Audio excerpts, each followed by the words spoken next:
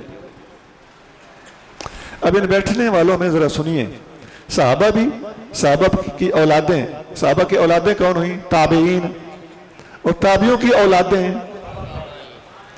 آگے وہ بھی موجود ہیں۔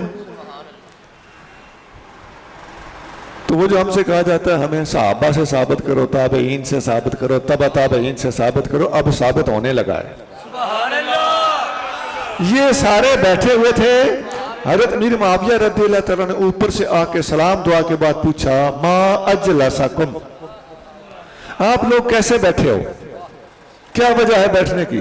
نماز کا ٹائم نہیں تھا نا، اس لیے سوال ہوا، اس وقت اس جگہ کیوں بیٹھے ہو؟ انہوں نے جواب دیا جلسنا، ہم بیٹھے ہوئے ہیں، نذکر ربنا، اپنے رب کا ذکر کرنے کے لیے، ونحمدہ، اللہ کی حمد کرنے کے لیے، علامہ ہدانا للاسلام، اس لیے کہ اللہ نے ہمیں مسلمان ہونے کی ہدایت بخشی، ومن علینا بہ، اور اسلام کے ذریعے سے ہم پر احسان کیا، ہم اس احسان کا شکرانہ ادا کرنے کے لیے بیٹھے۔ حضرت معاویہ رضی اللہ تعالیٰ عنہ نے پوچھا کہ اللہ کی قسم اٹھا کے کہتے ہو کہ اسی مقصد سے بیٹھے ہو؟ ان سب نے کہا اللہ کی قسم ہم اسی مقصد کے لیے بیٹھے۔ دیکھیے صحابی صرف بات بھی کہہ دینا غلط نہیں ہو سکتی، اور صحابی قسم اٹھائے تو غلطی کا سوال ہی پیدا نہیں ہوتا، اور اللہ کے گھر میں بیٹھ کے قسم اٹھائے، اور ایک صحابی نہیں ان گنت صحابی قسم اٹھائیں۔ دوستو بات کو تولیے، صحابی کا قول اہم، صحابی کی قسم اور اہم، مسجد میں بیٹھ کے قسم اور اہم، اور ایک نہیں کئی صحابہ کرام کی قسم، کہتے ہیں ہم اللہ کی قسم اسی کام سے بیٹھے۔ حضرت امیر معاویہ رضی اللہ تعالیٰ عنہ نے پوچھا، فرمایا میں نے تم سے قسم اس لیے نہیں اٹھوائی کہ تم نے کوئی جھوٹ بولا ہوگا، میں نے قسم اس لیے اٹھوائی ہے کہ جس طرح آج آپ لوگ بیٹھے ہو اوپر سے میں آیا ہوں، اسی طرح ایک دن مسجد نبوی میں ہم تمام صحابہ بیٹھے تھے، اوپر سے حضور آ گئے، سبحان اللہ، سبحان اللہ۔ حضور علیہ السلام نے ہم سے پوچھا ما اجلسکم، کیوں بیٹھے ہو؟ ہم نے عرض کیا ہم اللہ کا ذکر کرنے کے لیے بیٹھے ہیں، اس کا شکر کرنے کے لیے بیٹھے ہیں، الحمدللہ پڑھنے کے لیے بیٹھے ہیں، علامہ ہدانا للاسلام ہے، کیونکہ اس نے ہمیں مسلمان ہونے کی توفیق بخشی، ومن علینا بکا، یا رسول اللہ آپ کو بھیج کر اللہ نے ہمارے اوپر من کیا ہے، من کا معنی احسان ہوتا ہے، ہن لفظ کڈو جا میں تو آکھیا سی، لقد من اللہ علی المؤمنین، اللہ نے مومنوں پر احسان کیا ہے کہ ان میں اپنا شان والا رسول بھیجا ہے۔ قرآن کہتا ہے اللہ نے من کیا ہے، احسان کیا ہے، اور صحابہ کی ایک بہت بڑی جماعت مسجد نبوی کے اندر نبی پاک علیہ السلام کے سامنے کہہ رہی ہے کہ اللہ نے جو ہم پہ آپ کو بھیج کر من کیا ہے نا، اس من کا، اس احسان کا شکرانہ ادا کرنے کے لیے ہم سب مل کر بیٹھے ہیں، اللہ کا ذکر کر رہے ہیں، اللہ کی حمد کر رہے ہیں۔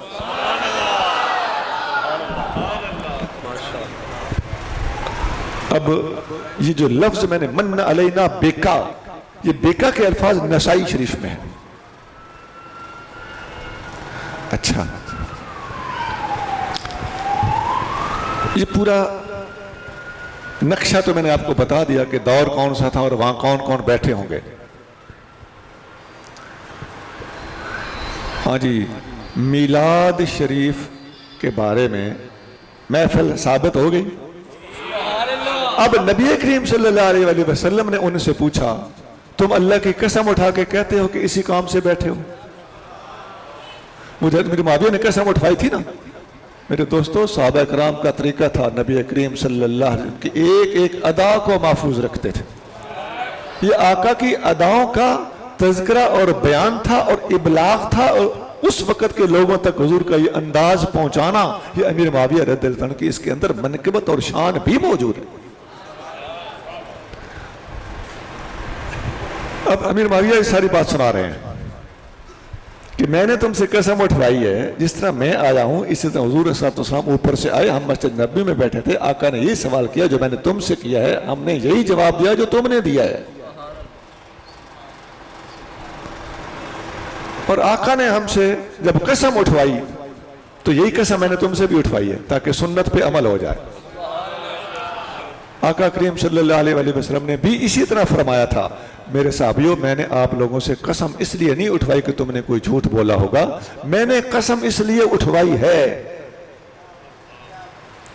کہ میرے پاس جبریل آئے ہیں اور جبریل نے آ کے مجھے بتایا ہے کہ اے میرے محبوب، آپ کے صحابی آپ کے دنیا میں جلوہ افروز ہونے کی خوشی میں میرا ذکر کر رہے ہیں، میری حمد کر رہے ہیں، اللہ ان کے بیٹھنے پہ فخر کر رہا ہے. ہاں جی، اب تابعین سے صحابہ، صحابہ سے حضور صلی اللہ علیہ وسلم، حضور سے جبریل اور جبریل سے اللہ تک بات پہنچی ہے، اور کتاب کا نام مسلم، نسائی اور مسند احمد ہے.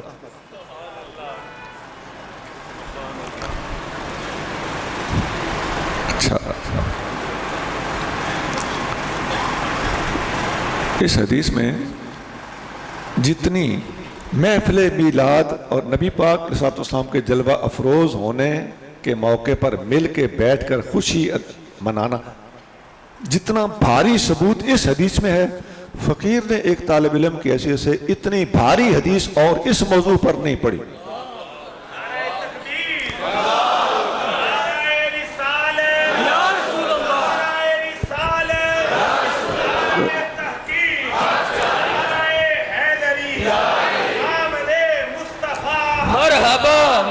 اور یہ جو دن تھا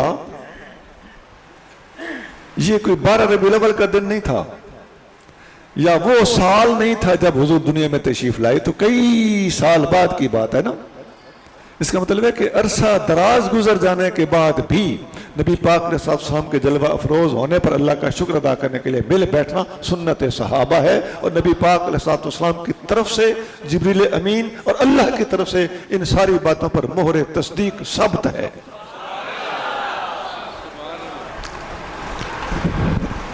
ایک بات کروں، ناراض نہیں ہونا، یہ صحابہ اس دن کیا کر رہے تھے؟ شعر پڑھ رہے تھے، اللہ کا ذکر کر رہے تھے، اللہ کی حمد کر رہے تھے. ہمارے میلاد کی محفلوں میں اللہ کا ذکر ہوتا ہے؟ نہیں ہوتا. ایک کاروائی کے طور پر تلاوت ہو جانا کافی نہیں ہے. تلاوت قرآن پاک ہوتی ہے، جلسنا نذکر ربنا، صحابی فرما رہے ہیں ہم بیٹھے ہوئے ہیں تاکہ اللہ کا ذکر کریں. اور حدیث میں آتا ہے افضل ذکر لا الہ الا اللہ، سب سے افضل ذکر لا الہ الا اللہ.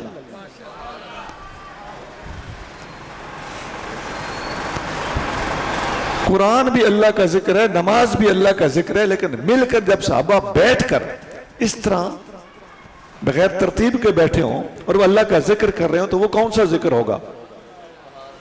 وہ تلاوت اور نماز پر معمول نہیں کیا جا سکتا.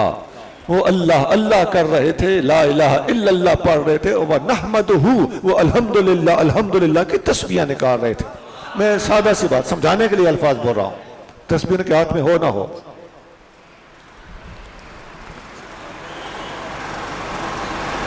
یہ بتا کر میرا مقصد یہ ہے کہ ہم اپنی ان محفلوں میں اللہ کا ذکر بھی کیا کریں، اللہ کی حمد بھی کیا کریں، سبحان اللہ و بحمدہ بھی پڑھا کریں.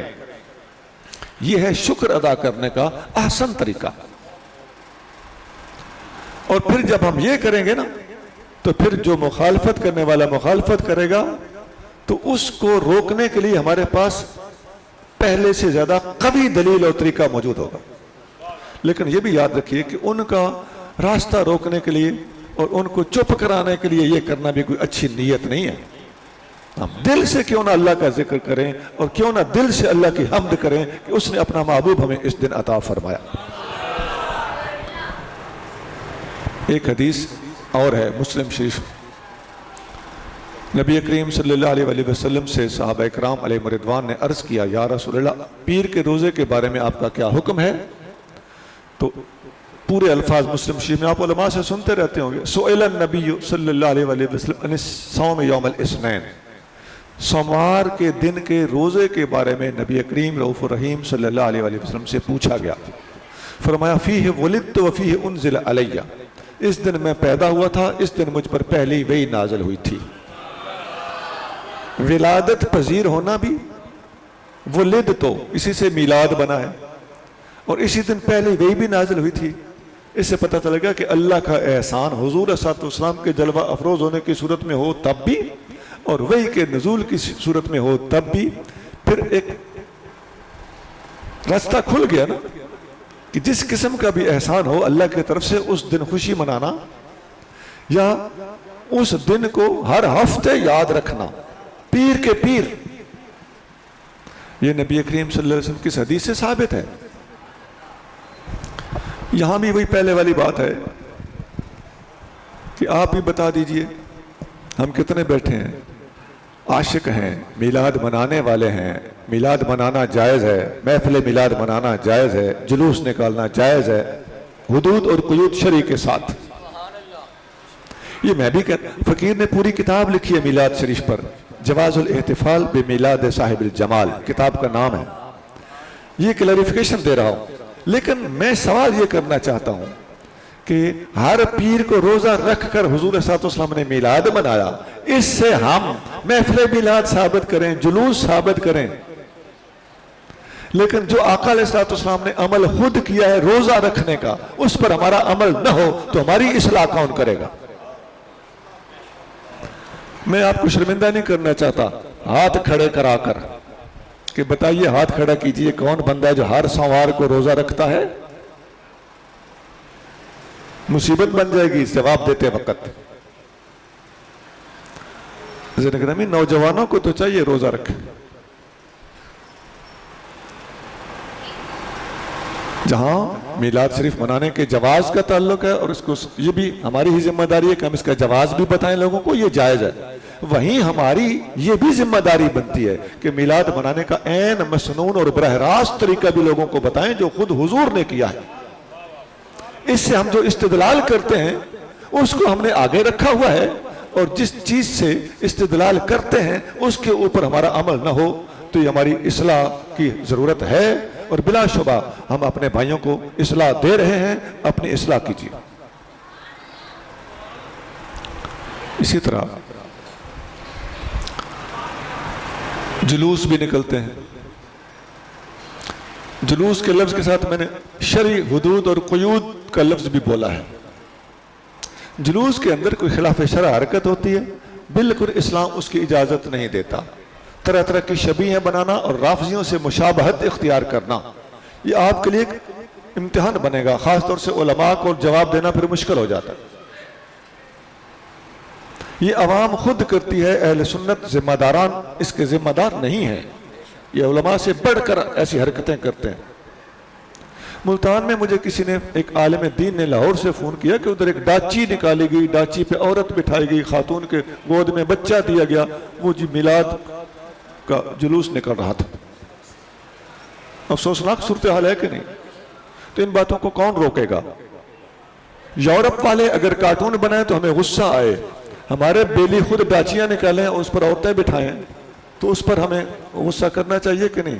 مومنوں کے لیے کشادہ ہے راہیں، یہ جو کچھ کرتے جائیں نہیں، ہمیں اپنی اصلاح کرنا ہوگی. اور جلوس میں حلوے کی پوڑیاں بنا بنا کے اچھالی جاتی ہیں، لوگ ان پر اندھا دھند بھوکے بھینسے کی طرح گرتے ہیں. ٹافیاں پھینکی جاتی ہیں. بعض اوقات 10 کے نوٹ، میں نے خود ایک جلوس میں تھا تو 10 کے نوٹ ایسے کسی نے اچھال دیے، ان کے پیچھے لوگ بھاگ رہے ہیں. بندے جب بھاگے بندے نے ہاتھ مارا تو وہ ہاتھ کے ہوا کے پریشر سے وہ نوٹ ہلکا سا ہوتا وہ اور آگے بھاگ گیا. اب اچھی خاصی عمر کا آدمی اس کے پیچھے بھاگ رہا ہے 10 روپے کے ایک نوٹ کی خاطر. میں نے دوستوں کو پکڑ کے سمجھایا, میں نے کہا یہاں کوئی آپ کا مخالف یا کوئی غیر مسلم آپ کو کیمرہ مار لے یا ویڈیو بنا لے تو کتنا برا اثر پڑے. تو اس قسم کی حرکتیں جو جلوسوں میں ہوتی ہیں, جلوس جائز ہے, جلوس کا طریقہ ٹھیک کیجئے.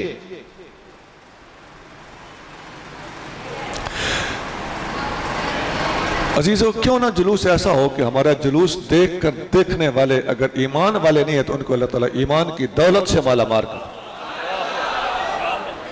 اتنی بڑی ہستی کا جلوس میلاد شریف کا ہو اور دیکھنے والے دنگ کیوں نہ رہ جائیں کہ یہ حسین جلوس کس بڑی ہستی کا ہے, اور کیوں نہ ہر مخالف ہمارے محبوب صلی اللہ علیہ وسلم کا کلمہ پڑھنے پر مجبور ہو جائے. ہمارا ڈسپلن, ہمارا حسن اور ہماری ترتیب دیکھ کر اور ہمارا مہذب اور ہونا اور سنجیدگی دیکھ کر دنیا سوچنے پر مجبور ہو جائے کہ جن کے غلام اس شان کے مالک ہیں وہ خود آقا کیسا ہوگا.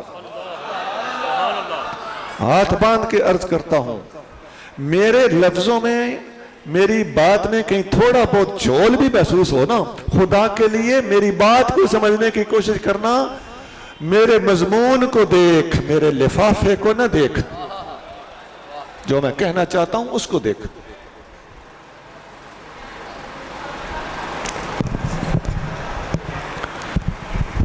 اور وہ جو گلیوں میں پہاڑیاں بنائی جاتی ہیں, شیشے کے جار بنائے جاتے ہیں, ان میں پانی اور مچھلیاں رنگ برنگی چھوڑی جاتی ہیں, ان کو وزٹ کرنے کے لیے مرد و خواتین با پردہ اور بے پردہ اور بچے سب نکلے ہوئے ہوتے ہیں. تو عشرت کا سا سما ہوتا ہے. کیا یہ اچھی بات ہے کہ عورتیں نکل نکل کے ان چیزوں کو دیکھیں اور وزٹ کریں؟ اور جلوس میں یا جلوس کے اینڈ پہ جہاں پر جلوس فائنلی جمبل اپ ہوتا ہے اور وہاں پر لوگ اکٹھے ہوتے ہیں اور آخری دعا ہونی ہوتی ہے, وہاں پر بعض جگہوں پہ میں نے سرگودا میں خود یہ دیکھا, وہاں پر ٹیبلیں لگی ہیں اور مٹھائیاں سرو ہو رہی ہیں, عورتیں ادھر ہیں, مرد ادھر ہیں, اور نوجوان چھوکرے بھاگ بھاگ کے عورتوں کو قہوہ, چائے اور مٹھائی دینے کے لیے جا رہے ہیں. سروس کا بہانہ ہے, اور نامحرم عورتوں کے ہاتھوں میں وہ چیزیں جا جا کے پکڑا رہے ہیں. یہ کیا طریقہ ہے؟ یہ ایک خوبصورت کام کے اندر ہماری ذاتی بدصورتیاں ہیں جن کو ٹھیک کرنے کی ضرورت ہے. میں آج پہلی بار یہ بات نہیں کر رہا. ہمارے جامعہ نظامیہ پاکستان کا مایہ ناز جامعہ ہے لاہور میں, وہاں کے حضرت علامہ مفتی محمد عمران صاحب نے اس پر چند صفحات کا پورا فتویٰ چھاپا ہے. میں نے خود وہ پڑھا ہے, میں نے وہ بہت پسند کیا.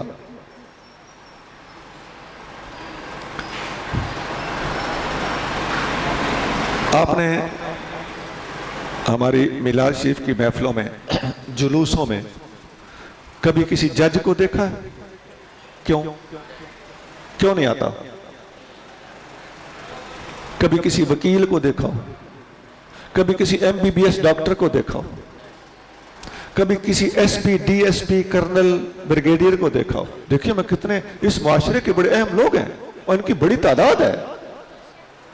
یہ کیوں نہیں آپ کی محفل میلاد میں, اس محفل میں ایک بندہ کھڑا ہو کے کہے میں جج ہوں؟ نہیں آئے گا. میں کہتا ہوں پروفیسر نہیں آتے, پرائمری ٹیچر ہوگا یہاں بیٹھا ہوں, مجھے پتا ہے نا.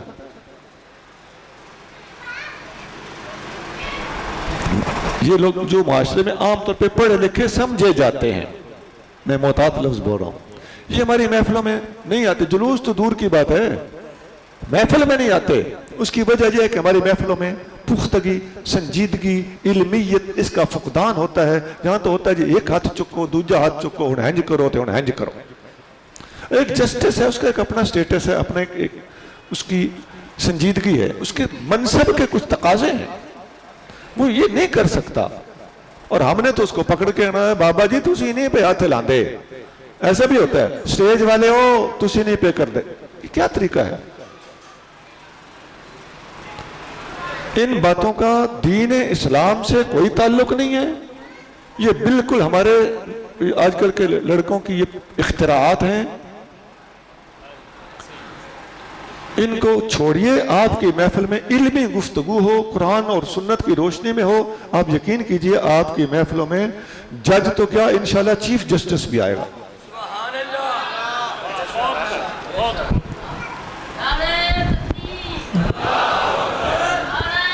ایک اور بات بھی ہے یا رسول اللہ، ایک اور گزارش بھی ہے.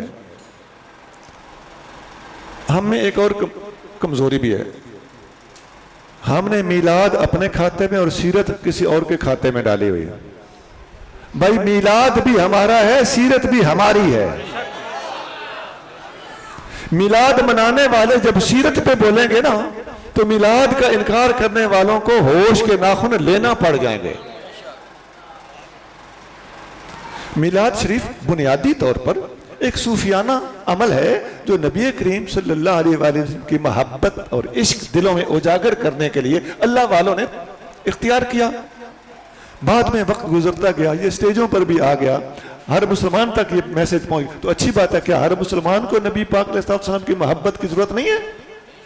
تو ہر مسلمان کو منانا چاہیے میلاد شریف. یہ روح کو ترقی دینے کا، آقا کریم صلی اللہ علیہ وسلم کی محبت دلوں میں اجاگر کرنے کا ایک بہترین ذریعہ ہے. ماشاءاللہ یہ ہونا چاہیے.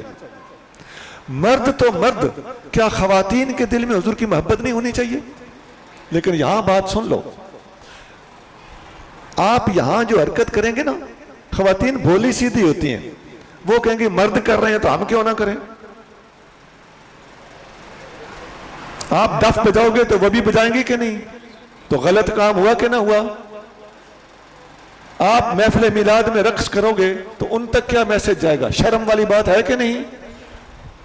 آپ ایسے ہاتھ اٹھاؤ گے، ایسے، وہ بھی ایسے کریں گی تو اچھی لگیں گی. بہن بیٹی کو ایسا کرنا زیب دیتا ہے؟ جس کو نماز پڑھنے کے لیے ہاتھ ادھر اٹھانے کی اجازت نہیں، یہاں تک اٹھانے کا حکم ہے، اس سے تم دونوں ہاتھ کھڑے کرواؤ گے؟ میری بیٹیوں، میری بہنوں، میں نے سنا ہے کہ خواتین کافی ہوتی ہیں اس محفل. سنجیدہ ہو جائیے اور خلاف شرع کوئی بھی عورت محبت رسول کریم صلی اللہ علیہ وسلم کے بہانے سے مردوں والے رنگ اختیار کرنے کی کوشش کرے، جبکہ ہم تو مردوں کو بھی روک رہے ہیں غلط حرکتوں سے. تو آپ نے کبھی ان کا کہنا نہیں ماننا، نبی پاک صلی اللہ علیہ وآلہ وسلم کی سچی غلام بن کے دکھانا ہے.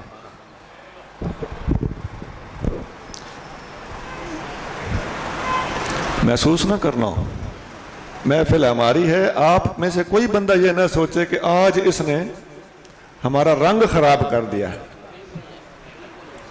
12 دنوں میں آپ طرح طرح کی تقریریں سنو گے، ایک یہ بھی برداشت کر لو.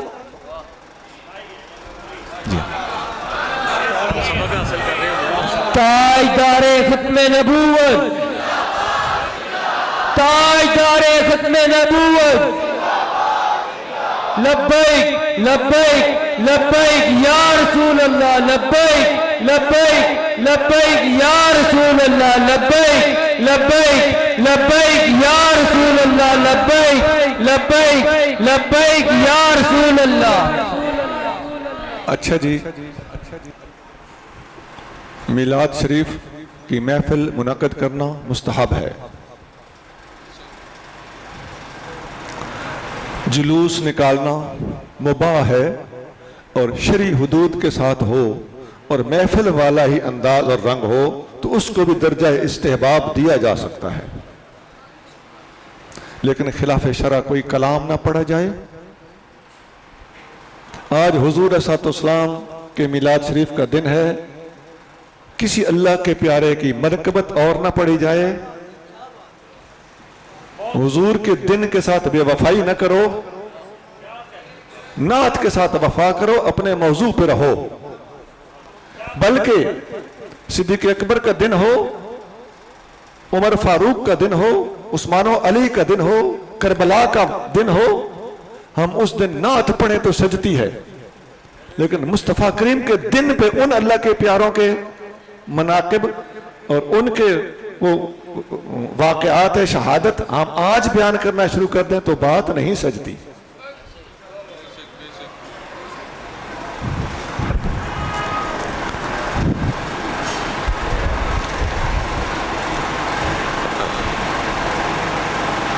جہاں تک میلاد اور سیرت کا تعلق ہے، یہ دونوں موضوع ہمارے ہیں۔ ہمارے جن بزرگوں نے میلاد پر کتابیں لکھی ہیں، انہوں نے سیرت پر بھی کتابیں لکھی ہیں۔ انہیں کسی نے یہ تانا نہیں دیا کہ آپ میلاد پر لکھیں، سیرت آپ کا کام نہیں ہے۔ ابن جوزی نے میلاد پر کتاب لکھی ہے اور سیرت پر بھی الوفا لکھی ہے۔ ایک مثال دے رہا، عزیزان گرامی، سیرت پر سب سے پہلے کام ہوا ہے، حدیث سے بھی پہلے سیرت پر کام ہوا۔ عجیب بات نہیں ہے، میں نے کر دی۔ حدیث کی دنیا میں منظر پر آنے والی سب سے پہلی کتاب موطا امام مالک۔ امام مالک 179 ہجری میں فوت ہوئے، جبکہ اس سے پہلے سیرت ابن اسحاق اس کے مصنف 150 ہجری میں امام مالک سے 29 سال پہلے فوت ہوئے۔ سیرت کی کتاب اس سے پہلے لکھی گئی۔ ابن اسحاق سے بھی پہلے موسیٰ بن عقبہ کی کتاب مغازی لکھی گئی اور موسیٰ بن عقبہ 141 ہجری میں فوت ہوئے۔ یہ کتاب مارکیٹ میں موجود ہے، میرے پاس بھی ہے۔ 141 ہجری سیرت کی کتابیں اتنی پرانی ہیں، اس کی 3 جلدیں میرے پاس ہے۔ اچھا، سیرت کی اگلی کتاب ابن ہشام ہے، الروض العنف ہے۔ اس طرح ہر دور میں علماء نے کتابیں لکھی۔ پاک و ہند میں عربی میں ایک کتاب لکھی گئی، حضرت مخدوم محمد ہاشم ٹھٹوی رحمۃ اللہ علیہ نے لکھی، بذل القوہ، یہ عربی میں ہے۔ میرے علم کے مطابق پاک و ہند میں اہل سنت کی کوئی عربی میں تفسیر اس کے سوا نہیں ہے، یہ بھی کم لوگوں کو پتہ ہے۔ فارسی میں ایک کتاب حضرت شیخ محقق شیخ عبدالحق محدث دہلوی رحمۃ اللہ علیہ نے مدارج النبوت کے نام سے 2 بڑی بڑی جلدوں میں لکھی، بڑی پیاری کتاب۔ اس کا اردو ترجمہ چھپ چکا ہے، حضرت علامہ معین الدین نعیمی رحمۃ اللہ نے اس کا ترجمہ کیا تھا۔ کسی زمانے میں تھا، یہ مدینہ کمپنی والے چھاپتے تھے۔ اچھا، ویسے ایک بات اور کر دوں، اجازت ہو تو؟ پاک و ہند میں عربی میں نے ایک کتاب اہل سنت کی بتائی، دوسری بھی لکھی گئی ہے عربی میں، اور پاک و ہند میں اور عربی میں کوئی نہیں لکھی گئی۔ ہمارے علم کے مطابق، اپنے علم کے مطابق بات کر رہا ہوں، شاید کوئی ڈھونڈ ڈھانڈ کے لے آئے رسالہ۔ وہ کتاب سید المرسلین اس فقیر کی لکھی ہوئی عربی میں۔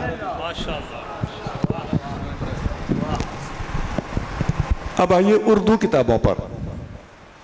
اردو کی کافی کتابیں سیرت پر لکھی گئیں، لیکن اس میں بھی شروع میں ہمارا ہاتھ تنگ تھا۔ بعد میں ہمارے علماء نے اس طرف توجہ فرمائی، اللہ انہیں جزائے خیر عطا فرمائے۔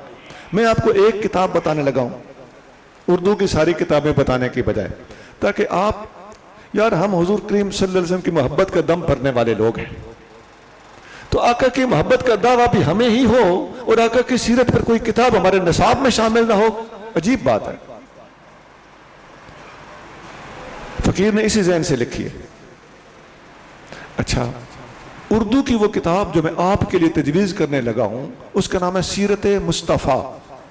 حضرت علامہ عبد المصطفیٰ صاحب اعظمی رحمت اللہ کی ایک ہی جلد میں ہے، اب 5 6 7 7 10 10 12 جلدوں میں، اب نقوش 13 جلدوں میں چھپا ہے۔ عوام نہ خرید سکتے ہیں نہ پڑھ سکتے ہیں، اور بڑی کتابیں اکثر لائبریری کی زینت ہوتی ہیں، ریفرنس وغیرہ کہیں پتہ کرنا ہو تو متعلقہ صفحہ فہرست مضامین کی مدد سے نکال کر تھوڑا سا استفادہ کر لیا جاتا ہے۔ بالاستیاب کوئی ہر کتاب کو اول تا آخر پڑھتا ہے۔ یہ کتاب تو ایک جلد میں ہے، 6 7 800 صفحے ہیں، یہ تو ہر بندہ 2 3 ہفتوں میں ختم کر سکتا ہے۔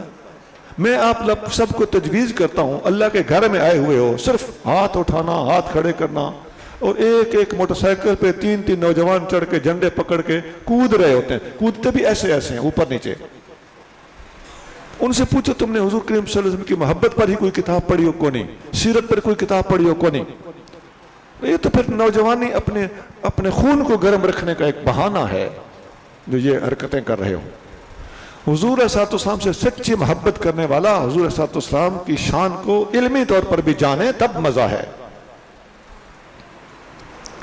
تو یہ سیرت مصطفیٰ حضرت علامہ عبد المصطفیٰ اعظمی رحمۃ اللہ علیہ کی لکھی کتاب ہے۔ میں آپ لوگوں کو یہ کتاب تجویز کرتا ہوں برائے مہربانی، عام بازار میں ملتی، خریدیے۔ اچھا اس کی اردو بڑی آسان ہے، کیا فرما مکتبہ مدینہ کی چھپی فرما رہے ہیں بہترین ہے۔ میں نے جان بوجھ کے پوچھا کہ مجھے لگ رہا تھا کہ بندوں کو اپروچ لینے میں آپ کی بات سے کوئی آسانی نظر آ رہی تھی۔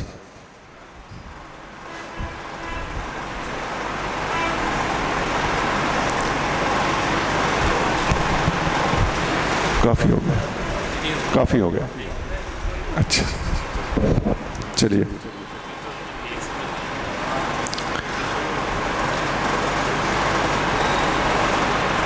میں نے جو آیت پڑھی تھی خطبے میں سب سے پہلے وہ تھی هو الذی ارسل رسولہ بالہدی ودین الحق، اللہ وہ ہے جس نے اپنا شان والا رسول ہدایت دے کر اور حق کا دین دے کر ارسال کیا، بھیجا، لیظہرہ علی الدین کلہ، تاکہ میرا رسول اپنے دین کو اور اپنے پیغام کو تمام دوسرے دینوں کے اوپر غالب کر دے۔ اب آقا علیہ السلام نے غالب کر کے دکھایا ہے، آپ کی اور میری ڈیوٹی ہے اس کو دوام دیتے ہوئے، اس مشن کو جاری رکھتے ہوئے اسے مینٹین رکھنا اور قیامت تک آپ کریم صلی اللہ علیہ وسلم کا پیغام پوری دنیا تک پہنچانا۔ جن جن دنیا کے گوشوں میں لا الہ الا اللہ محمد رسول اللہ کا پیغام آج تک نہیں پہنچا، وہاں تک پہنچانا آپ کی بھی ذمہ داری ہے، میری بھی ذمہ داری۔ ہماری سوچ اپنے محلے اور گلی سے باہر نکلنی چاہیے۔ اس دین کا ابلاغ پوری امت مسلمہ کی ذمہ داری ہے۔ اس لیول پر جب آپ کام کرو گے تو یہ چھوٹے چھوٹے مسئلے آپ کے سامنے چیز ہی کو نہیں ہوں گے۔ آپ جب ادھر اوپر جا کے دنیا پر کیمرہ مارو گے تو آپ کے کیمرے کے لپیٹ میں اور اپرچر میں جب جاپان سے لے کر کینیڈا تک سب کچھ آئے گا تو ادھر جو مشرقین ہیں ادھر جو مغربین ہیں، ان دونوں تک آپ کے کیمرے میں سب کچھ پورا ویو دنیا کا آ جائے گا۔ آپ کو سمجھ آ جائے گی میں نے کون سی بات کرنی ہے اور کون سی بات نہیں کرنی۔ جب ذہن اوپن نہیں ہوتا، بندہ محدود ہوتا ہے، چھوٹی ذہنیت والا ہوتا ہے، تو اپنے گوانڈیوں کے پیچھے پڑا رہے گا، یا اپنے علماء کے پیچھے پڑا رہے گا، یا اپنے بابوں کی بےزتی کرتا رہے گا۔ اللہ عقل عطا فرمائے۔ 1400 سال 1500 سال میں ہمارے بزرگوں نے جو کچھ کام کیا ہے، اگر وہ بزرگ بیچ میں نہ ہوں تو امت کا نبی کریم صلی اللہ علیہ وسلم کے ساتھ کانٹیکٹ ہی ختم ہو جاتا ہے۔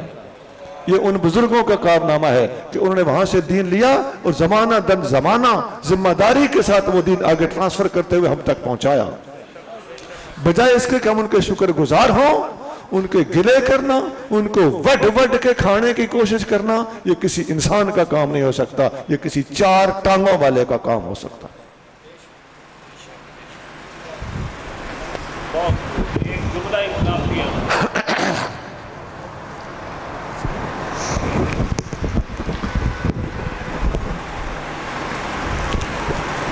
نبی کریم صلی اللہ علیہ وسلم نے پوری دنیا پر اسلام کیسے غالب کیا؟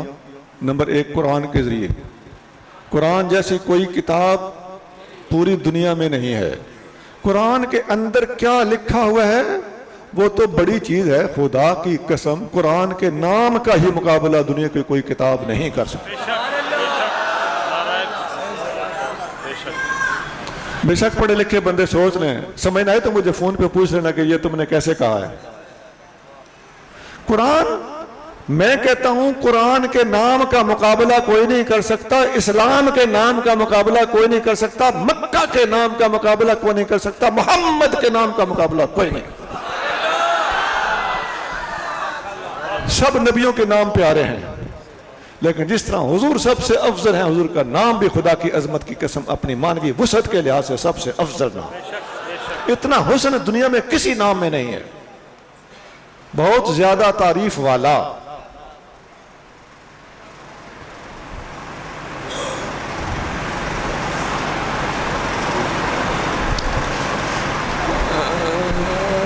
آقا کریم صلی اللہ علیہ وسلم کے دنیا پر اسلام کو غالب کرنے کا پہلا گوشہ قرآن، دوسرا حصہ نبی کریم صلی اللہ علیہ وآلہ وسلم نے جو بندے تیار کیے، صحابہ اکرام، ایک ایک بندہ ہدایت کا ستارہ ہے۔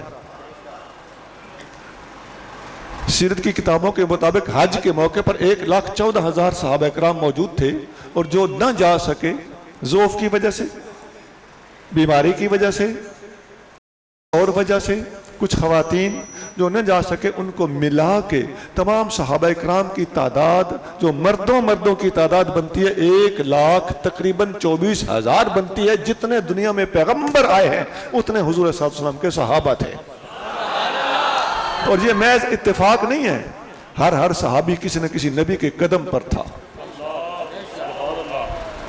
آج بھی صوفیاء کے یہ مشرب ہوا کرتے ہیں، کوئی آدمی المشرب ہے، کوئی نوحی المشرب ہے، کوئی ابراہیمی المشرب ہے، کوئی موسوی المشرب ہے، کوئی جلالی ہے، کوئی جمالی ہے، کسی سے کرامات زیادہ ظاہر ہو رہی ہیں وہ عیسوی المشرب ہے۔ ہمارے غوث پاک فرماتے ہیں میں محمدی المشرب ہوں۔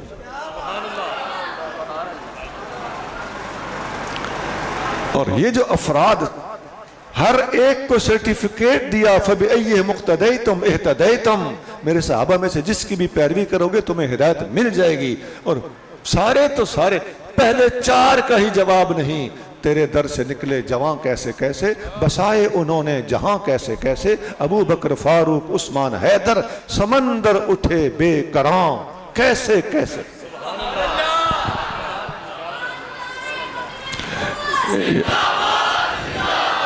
تاجدار ختم نبوت، یہ دین اسلام کو غالب کر کے دکھایا۔ نبی کریم صلی اللہ علیہ وآلہ وسلم نے وضو، استنجا اور مسواک سے لے کر حج کرنے تک،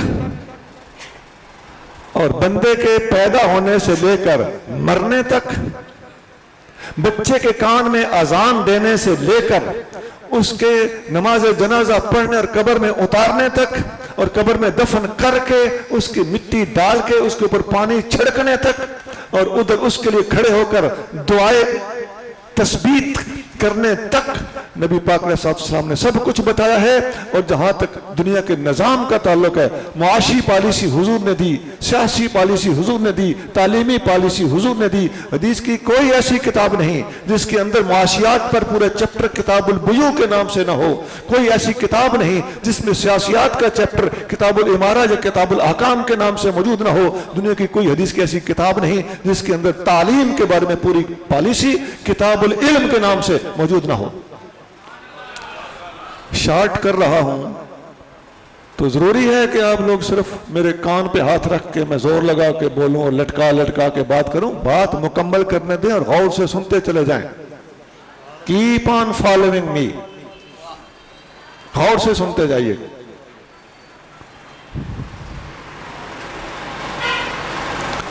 اچھا، بہت پہلو ہیں دین اسلام کو غالب کرنے کے۔ نبی پاک علیہ السلام نے خود ایک کام کا آغاز کیا، خود پودا لگایا، خود اپنے سامنے صرف 23 سال کے مختصر عرصے میں اپنے غلاموں کو وہ تربیت دی، 13 سال مکہ میں، 10 سال مدینہ میں، اور اتنے عرصے کے اندر نبی کریم صلی اللہ علیہ وآلہ وسلم 23 سال مکمل ہونے سے پہلے ہی باقاعدہ اسلامی حکومت کی بنیاد رکھ دی تھی۔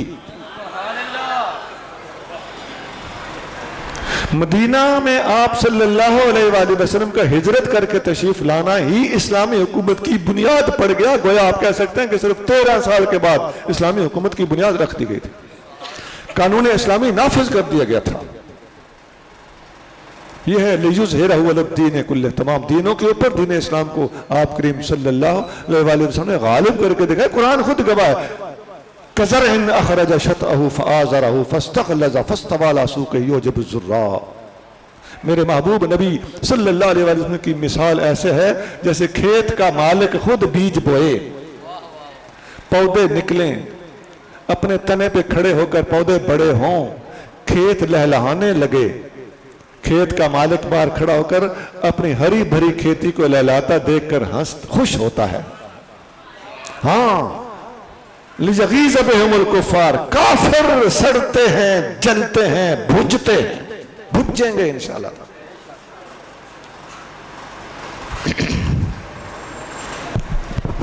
نعرہ تکبیر، نعرہ رسالت، نعرہ تحقیق.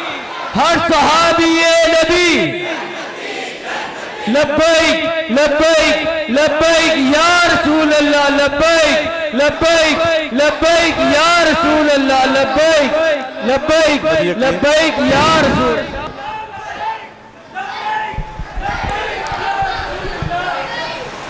آج جتنی آپ لوگوں کے پاس نبی کریم صلی اللہ علیہ وآلہ وسلم کی محبت کی رمق موجود ہے، یہ سب نبی پاک صلی اللہ علیہ وآلہ وسلم کے زمانے کے صحابہ کرام کا صدقہ ہے.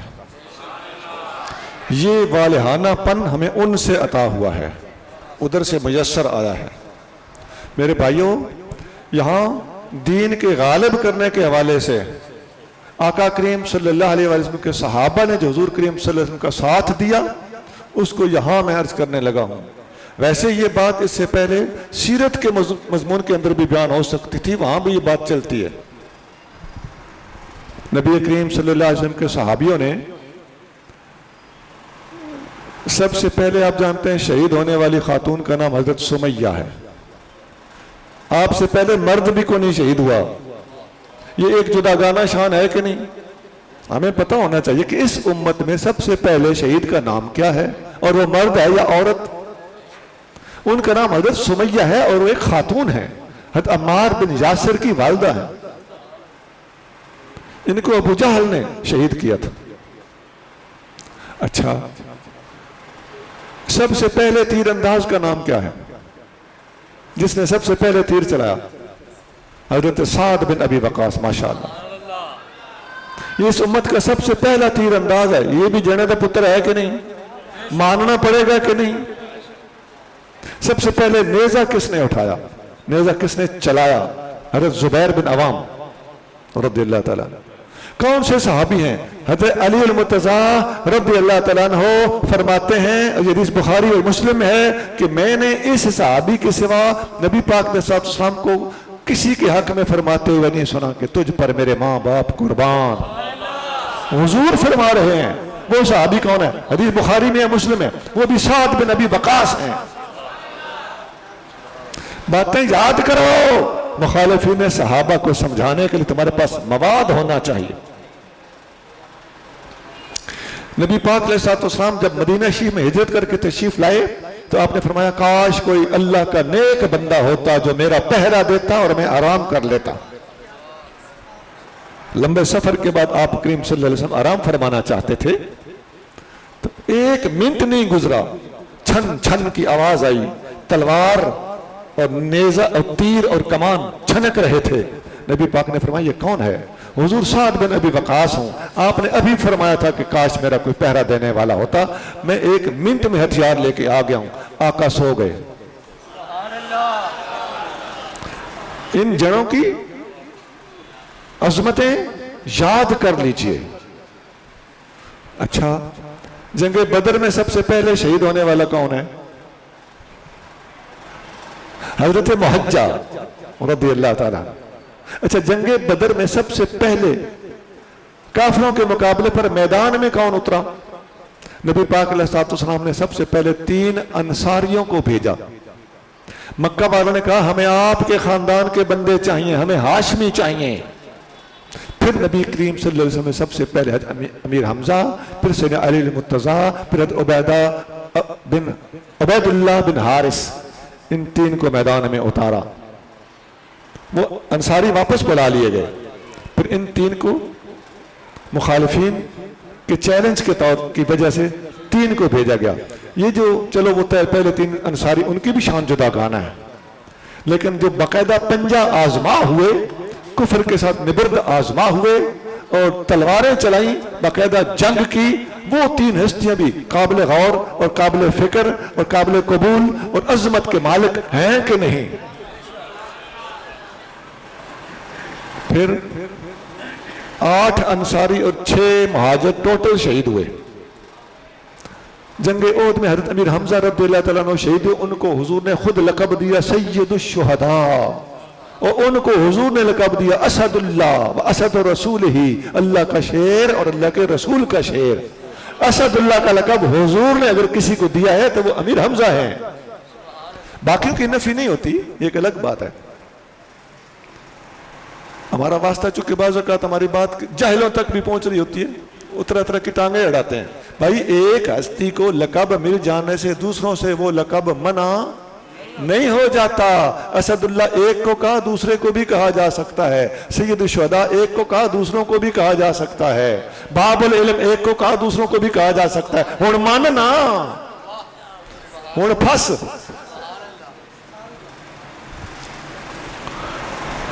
یہ اصول ہے کہ ایک کو لقب دے دینے سے باقیوں سے وہ لقب چھن نہیں جاتا. نور الانوار میں اس کے شاید حاشیے میں ہے کہ جیسے ہم کہتے ہیں محمد الرسول اللہ صلی اللہ علیہ وسلم، تو اس کا مطلب یہ نہیں کہ اور رسول کوئی نہیں.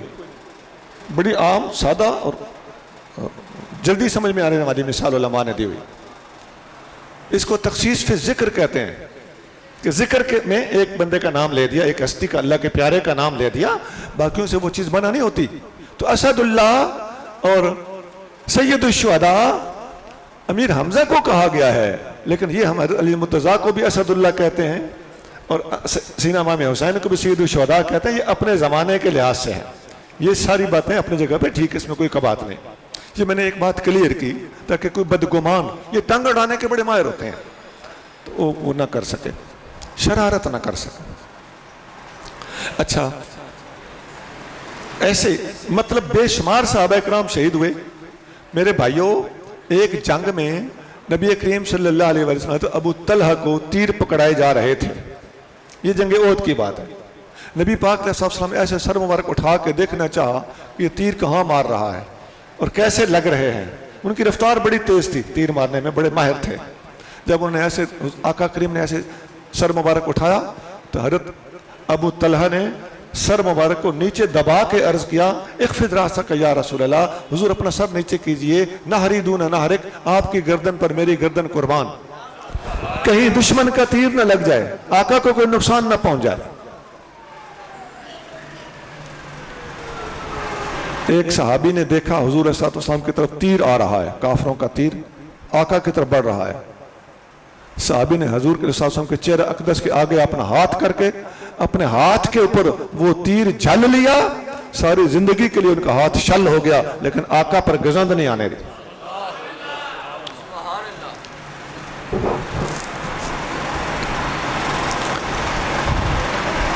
جنگ بدر میں حضرت زبیر بن عوام صدیق اکبر کے داماد ہیں، نبی کریم صلی اللہ علیہ وسلم کی پھپھی کے بیٹے ہیں، حضرت اسماء بنت ابی بکر صدیق کے شوہر ہیں، عبداللہ بن زبیر کے والد ہیں.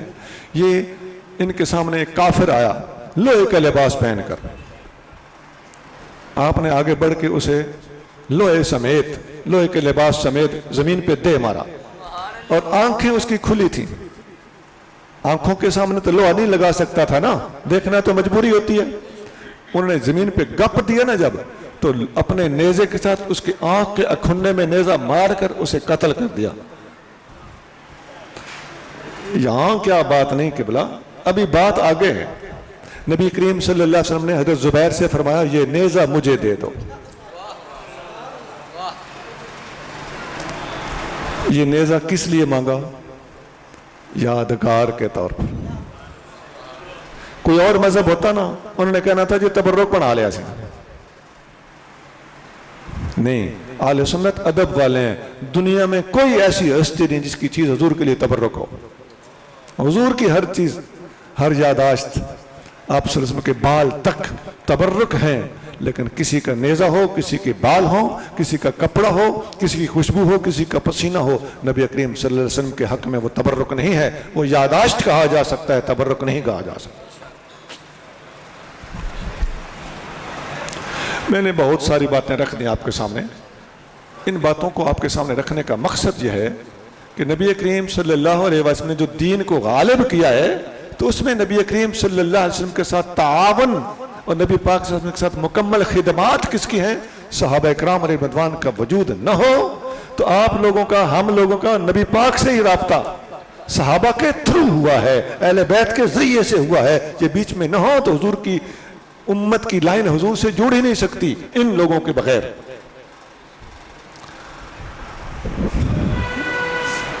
اللہ تعالی ہم سب کو آقا کریم صلی اللہ علیہ وآلہ وسلم کی شان کو سمجھنے کی اور اس میدان میں علمی طور پر ہمیں مکمل لبریز ہونے کی اور معلومات سے پر ہونے کی اور پر رہنے کی اور آقا کریم صلی اللہ علیہ وسلم کے پیغام کو پوری دنیا تک پہنچانے کی، آقا نے جو دین کو غالب کیا ہے اس غلبے کو مینٹین رکھنے کی توفیق عطا فرمائے۔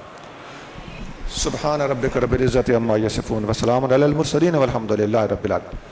آپ کریم صلی اللہ علیہ وآلہ وسلم کی شان میں یہ ایک کتاب ہے، فقیر نے سیرت پر بہت کتابیں لکھی ہیں، یہ اردو میں بھی ہے، تجھ سا کوئی نہیں۔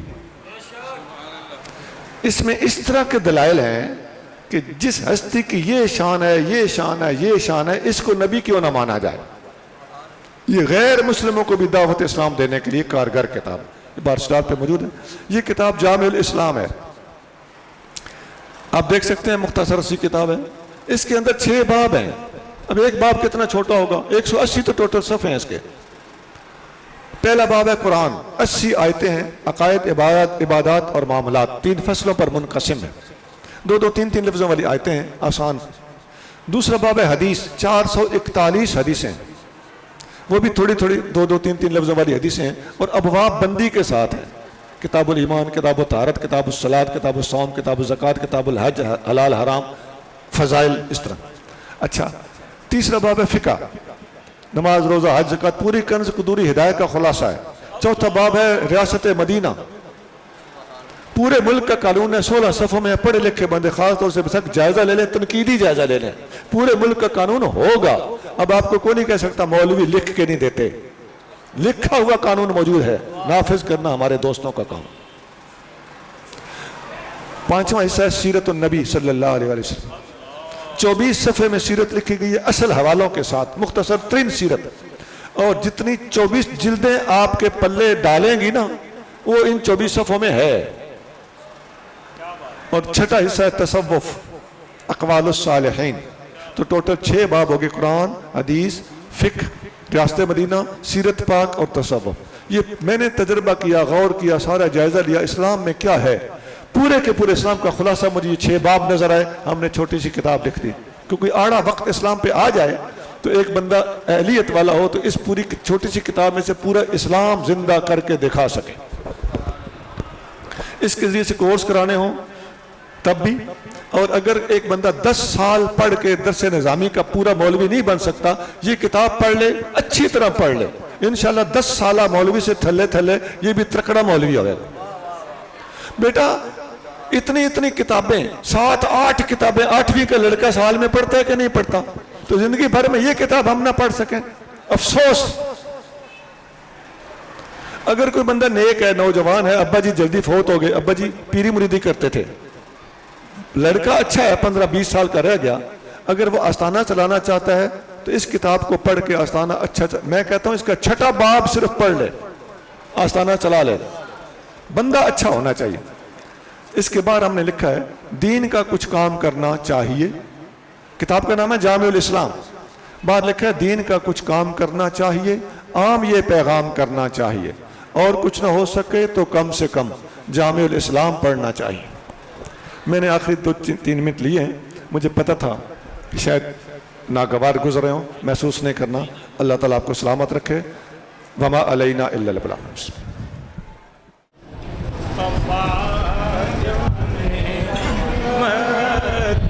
لاکھوں سلام شمع بز میں ہدایت دے کہ جسے سوہانی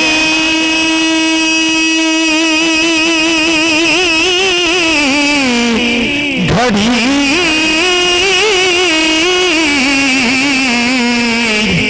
چمکتے کا چاند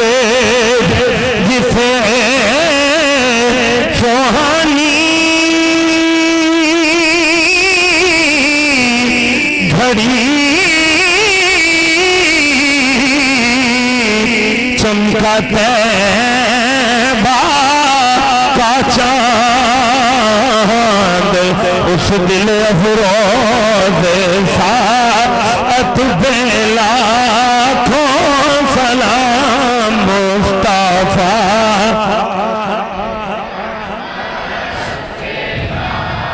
کون سلام شمع بز میں ہدایت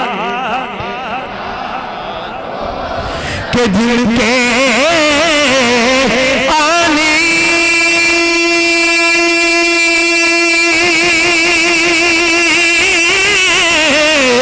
سے روشن ہوئے کل جہاں حبیبی یا رسول اللہ حبیبی یا نور اللہ کے کملی والیا کے خوشی نایوں میں درداں دے مارے کی کر دے ہاتھ لکھدا کون یتیماں دے تے مسکین وچارے کی کر دے کہ جن کے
وسلم اے اللہ کریم تمام دوست احباب بزرگوں بھائیوں کا مل بیٹھنا قبول اور منظور فرما اس پاک محفل کے طفیل ہر بیمار کو صحت عطا فرما غریبوں کی غربت کو دور فرما دکھیوں کے دکھ دور فرما سب کو ظالموں کے ظلم سے بچا حاسدوں کے حسد سے بچا معاشرے کے فتنوں کے شر سے محفوظ فرما نبی کریم رؤوف الرحیم صلی اللہ علیہ وآلہ وسلم کی سچی غلامی محبت اور اتباع کی توفیق عطا فرما اس محفل کو جن دوستوں نے منعقد کیا ہے جنہوں نے مشورہ دیا ہے خرچ کیا ہے محنت کی ہے ان سب کو اپنے بارگاہ خاص سے اجر عظیم عطا فرما جو علماء اکرام مہربان ہوئے جلوہ افروز ہوئے میرے دائیں بائیں بیٹھے رہے ان کے چہرے اتنے نورانی تھے کہ میں ان کے چہرے کی تلاوت کرتا رہا ان کے چہرے دیکھتا رہا اللہ تعالیٰ ان کو اپنی بارگاہ خاص سے اجر عظیم عطا فرما اے اللہ کریم ہمارے قبلہ شاہ جی کو سید توصیف شاہ صاحب رضوی ادام اللہ ذلہم العالی کو ترقیاں عطا فرما روحانی برکتیں عطا فرما دین کی خدمت کرنے کی توفیق عطا فرما مزید حکمت عملی کے ساتھ اسی طرح نبی کریم صلی اللہ علیہ وسلم کی محبت کا پیغام پوری دنیا تک پہنچاتے رہنے کی توفیق عطا فرما